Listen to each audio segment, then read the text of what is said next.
Welcome to Fleet News Group podcast, where we love to talk about transport's transition to a lower carbon economy.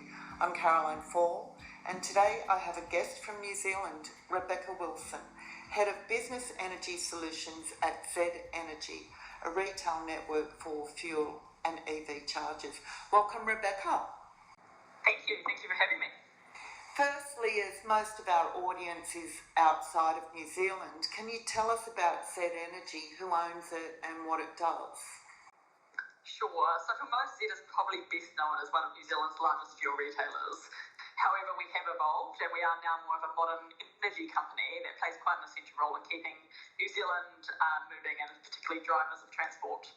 We have a nationwide footprint across retail, fuel and supply infrastructure, as well as now a growing network of EV chargers at our select forecourt sites. And we also own 100% of electricity retailer Flick Electric. So we're definitely diversifying outside of our core portfolio, which was previously petrol and diesel. We're also the proud New Zealand contingent of Ampol Group Australia, and with a shared supply chain and operation, which really enables the benefit of scale for our customers, particularly when you're living in New Zealand at the bottom of the world, and also enables core learnings across a multitude of customers, industries, geographies. Yeah, that's a very holistic approach and very timely for the moment. So you mentioned that you help Z Energy customers develop decarbonisation strategies. Wouldn't almost every driver in the country be a Z Energy customer, since you operate, as you say, a chain of fuel and EV charging stations? But do you particularly help fleets? Yeah, absolutely. You'd probably be really hard pressed to find someone in New Zealand that didn't know who Z was. But unfortunately, no, not everyone is a Z customer. But anyone listening to this, you heard the lady. Pop on down to a Z store and experience for yourself. We do service millions of New Zealanders at our forecourts, and around 2,000 business customers and around 35,000 small, medium enterprise customers. So yeah, the privilege of my role is that I really get to work directly with our large commercial and SME customers on how they manage the energy transition, whether that's through strategy, so preparing for the changes, designing infrastructure to support their move to EVs, implementing and ongoing support of that infrastructure, whether it be at home, work or on the go through our public network, but also really importantly, education and training and change management for their people. So, we do have quite a large customer base. We've got the benefit of that. And the benefit of that is we get to hear, really at the coalface about what's going on in the energy transition and how customers are starting to approach this new world. Now, I invited you on to the show because we want to give a plug to the upcoming New Zealand event, Electromobility New Zealand in Auckland in mid-October. And you're giving a talk at that. It's titled Unlocking the Potential, Leveraging Data for Informed EV Transitions. So that's interesting, like the data side of it. But can you give us a preview of that talk? Yeah, sure. So looking forward to see people there, so I won't give away too much. But from our experience with customers across a multitude of industries and fleet sizes, we know that multiple charging mechanisms are required to help reduce range anxiety and a really seamless transition into EV technology. But what that brings is a truly different way of operating. So if you think about your current fueling experience, whether you're in New Zealand or somewhere else, you drive into a Z service station where the operation of the assets, the health and safety, the customer experience, that's all managed by Z. As a driver, all you really need to do is rock into a station, fill up, pay and leave. So you're literally using someone else's assets to fuel your vehicle, which has relatively kind of low accountability or involvement, and it's really seamless and easy. In the future, companies are going to be fueling at their homes and on their workplaces. Some still at Z sites via the EV public charging network, but we actually think that the majority of charging will either happen at home or in workplaces versus in the public network, kind of how you fuel now. So when you start to think about the shift in asset management operations behaviour, there are a lot of things for businesses to consider. And what that leads to is data will be an incredibly important area to be able to manage in this instance, because actually first in the decisions around what infrastructure you build, how do you support your operations and assets, where should you charge, what matches your operation, where do you drive, how should you manage those assets going forward, how do I manage my fleet across different fueling mechanisms in the future without overcapitalising, having extra people to manage it, etc. data is going to be one of the things that becomes incredibly important in this world. So the e-mobility conference, you can expect to hear a bit more about that from me. You'll hear some real life examples about some of the big customers that we are helping to solve some of those complex programs of work, and how you should leverage data and strategy to make really good decisions around where you spend your money and how you take your drivers through that journey. I'm just curious, like, where do you get the data from? Are you linked up with any sort of telematics companies or? So when you talk about charging for a customer, for example, if a customer, for example, has a charger on their workplace and their drivers are charging on their depots, and then they're going out and also charging on Zed's public network, and then maybe they're also charging in their home charger as well at home, how do you bring all that data together to see how your fleet is operating? So right now, customers tend to get one fuel bill. They see how much fuel a driver is using at the pump, and they manage their fleet that way with telematics as well, right, in terms of routes and route planning. In the future, you're probably going to be fueling across maybe 2 or 3 different areas. So suddenly bringing that data together in a really seamless, integrated way becomes really important for people like fleet managers who are managing fleets and trying to manage them efficiently going forward. Rebecca, I see from your bio for the event in mid-October that you've got more than 20 years experience in the energy, transport and infrastructure sectors. You've seen some changes, no doubt. Can you describe for us the peaks in the transition you've witnessed and put into perspective like where we are now, particularly in New Zealand? 7 years makes me sound quite old, doesn't it? I saw my first day in the energy industry at 23.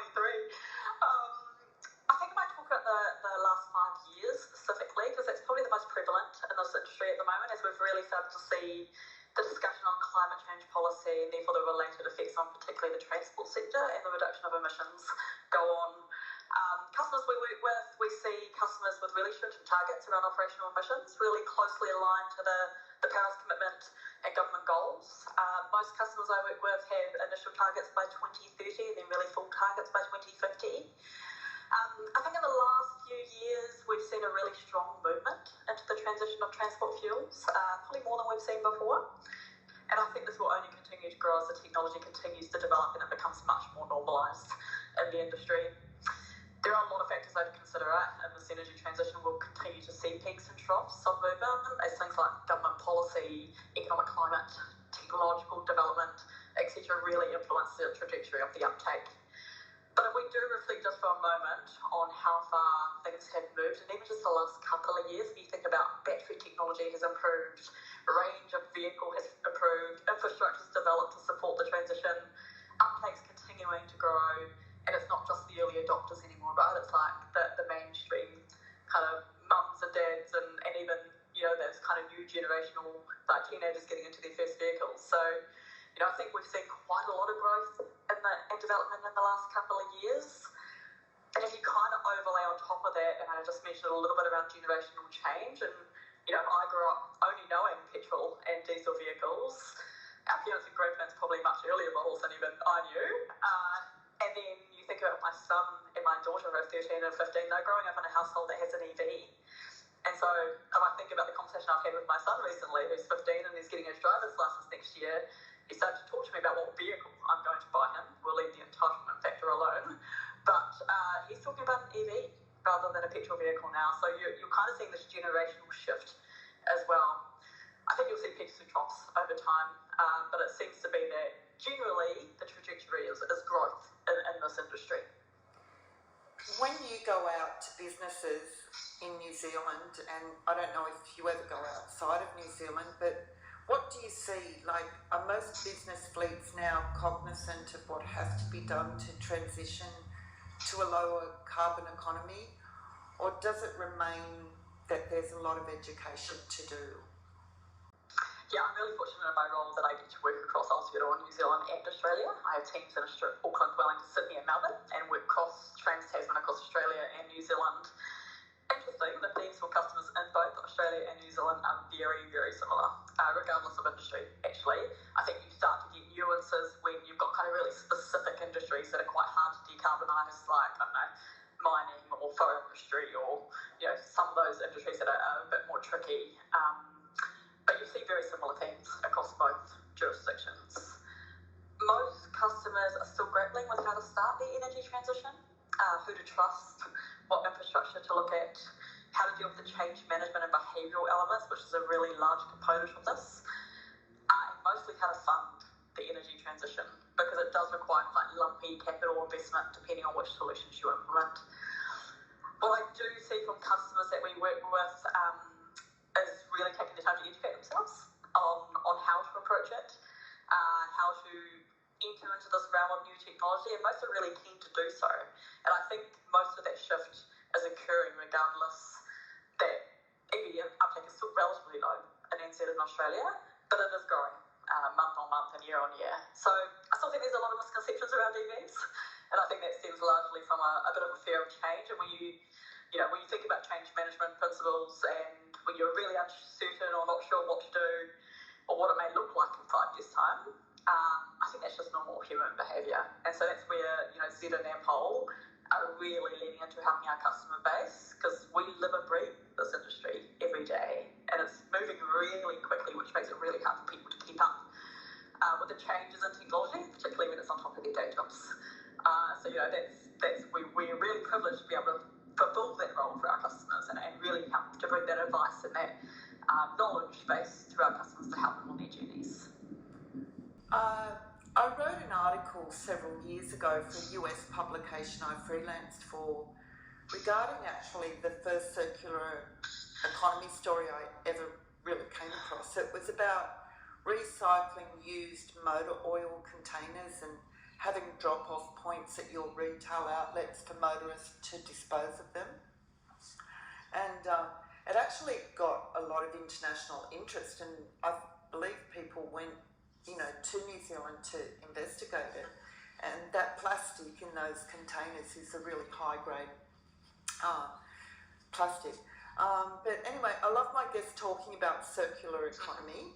Can you talk about it maybe from the point of view of how important it is to Zed Energy's principles and values, and what other things the group has put in place to advance practices like redesign, recover, reuse, repurpose, repair, etc.?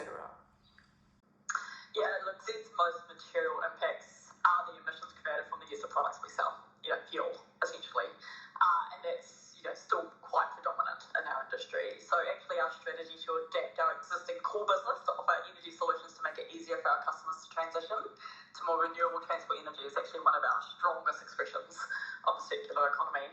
We also have really strong emission reduction targets for our own operational emissions, and those emissions associated with the business activities that we have the most control over. So things like emissions from waste to landfill are included in that target, and Zed has implemented recycling at site to help reduce those emissions. But like many companies, we continue to speak about those 3 core principles of circular economy: design out waste, keep materials in use, and restoring nature.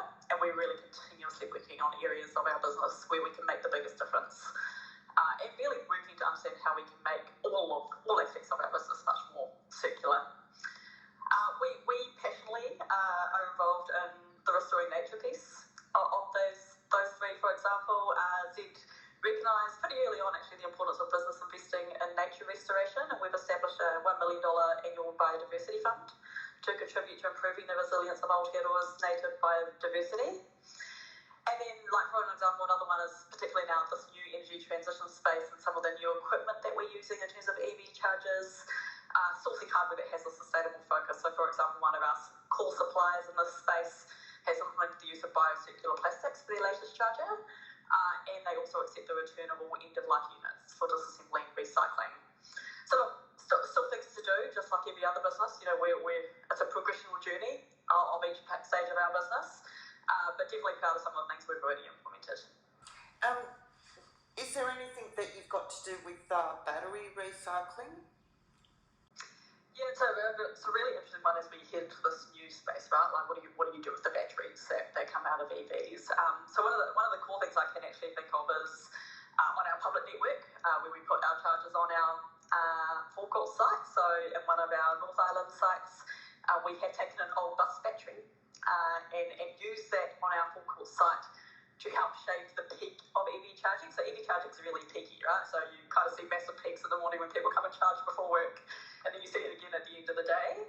And so what that does is helps to shave in some ways the peak of the grid capacity and helps to solve those grid constraints that you get with EV charging. And so we've actually recycled in some ways a old bus battery that is no longer useful for bus life and put that on our site, and it helps to manage our load on an EV charging site. So things like that we are continuously looking at. I'm just curious, like how and when did you start your career? I wonder what inspired you, and did you early on envisage the take-up of EVs as we've seen today? Yeah, interesting enough, my specialist career is in strategic communications, media relations, PR and government relations. I've definitely diversified over time into operational transformation roles, which really excites me, but my first substantial stint into the energy industry was as head of comms or communications for Transpower, the national grid in New Zealand, where I really saw firsthand how critical a reliable electricity supply was for this country. And at that point in 2006 now, I'm truly admitting how old I am, we were really just starting the large transmission build program for the country, but even then I remember the planning engineers preparing the build to cope with what the future capacity might look like, rather than just building for the short-term need. And when I think about that time and what was kind of the challenges of that time, it was really good foresight by those transmission planners, right? Especially now when you think about one of the big substantial constraints in building big EV infrastructure is grid constraints. Did I envisage at that time that electric cars would be on the cards? At some point, probably not. To be honest, I think it would have been a little bit like imagining, I'm not sure whether you know the program The Jetsons, that used to be really big in New Zealand, it used to be like people flying around in spaceships, probably would have been a little bit like that at that time. But if you think about how far technology's even moved in the last 18 years, right, it's a pretty short space of time when you think about it. I really wasn't involved in the EV industry until my time at Z, which I started here just over 2 years ago. And even if I think about that short time, how far people's attitude has changed, interest has changed, technology's changed, that's huge, right?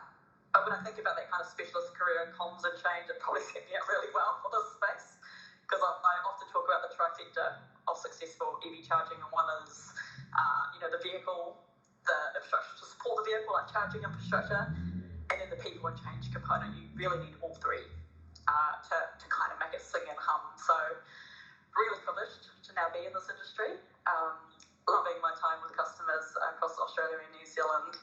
And I hope that in 30 years' time, when I'm a grandmother and I look back on this, I can talk to my grandkids around that, Nana was part of that industry, and see how far we've come, and be able to look back and reflect on that journey. I know there's presently a bit of a setback in New Zealand with the not so EV-friendly government removing policies that incentivised EV adoption. You have mentioned, there's a trajectory. Do you think, it can't be stopped? And, what's your outlook for New Zealand and the world? Oh, well, if I had a crystal ball, that would be a much easier question to answer. Look, I think the momentum will continue. The pace is probably still yet a bit unknown, and I suspect will wax and wane, depending on those environmental factors like government policy, economic climate, and appetite to move. But if you think about why we're changing to a lower carbon technology and what's kind of, pushed us into this space, that need hasn't changed, and it's probably unlikely to. So, change takes time, and decades of legacy around, petrol and diesel vehicles that we have to work through, as well as people's own personal circumstances like equity and affordability. However, I do think the signals of change are there, and if you look at things like the official vehicle manufacturers that make the vehicles, you're seeing a really strong push into electric vehicles coming out of the supply chain, and more models and more investment in that space, and even some OEMs have committed, to EVs being a large portion of their supply and production change by certain years, right? So I do believe that the continued growth and adoption of this technology will continue. It will take a concerted effort of many parties. There's going to be no one party that's going to solve this. But I know that Zen and Ample particularly, and myself personally, are really up for that journey, and really excited to continue to work with customers to support them. Thanks for your time today, Rebecca. It was great to meet you virtually and to talk with you and touch base with Z Energy again. Thanks for having me.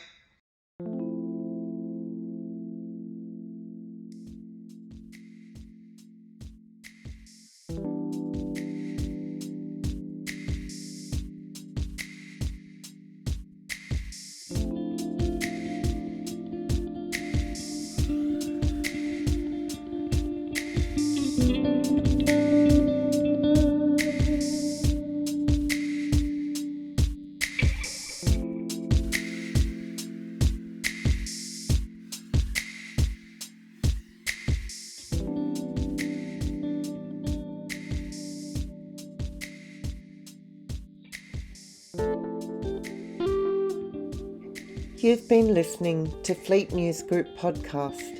It was edited and produced by Isabella Fiorentino. You can follow us on Spotify, just search for Fleet News Group. We're also on Instagram, Facebook and YouTube. Our website is fleetnewsgroup.com, where you can get all of our stories, videos and podcasts. Until next time, drive safely and take care.